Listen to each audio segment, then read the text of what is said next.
Les abrivades longues pourraient bien disparaître. Cette tradition, qui consiste à amener les taureaux du pré aux arènes, est remise en question par une circulaire préfectorale.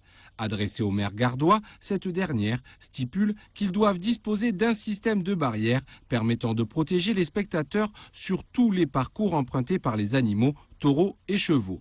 Un dispositif difficilement imaginable sur ces parcours de longue qui peuvent aller de 4 à 10 km. Sur une abrivade longue, on ne peut pas fermer le parcours, c'est impossible.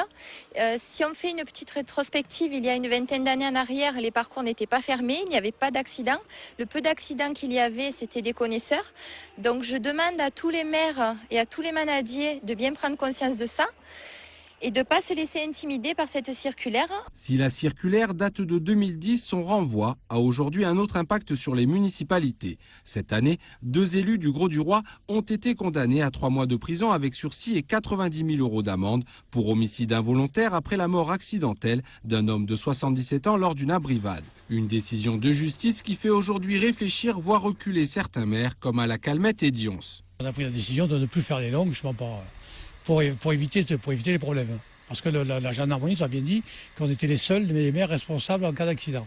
De leur côté, les 41 communes du syndicat pour le maintien et la défense des traditions camarguaises, sans annuler les longues, vont-elles renforcer la sécurité par la création d'un arrêté? Il faut que l'information soit faite, y compris d'ailleurs sur les secteurs hors agglomération, où nous mettons des arrêtés et des panneaux de stationnement et de danger, sachant quand même que le risque zéro n'existe pas.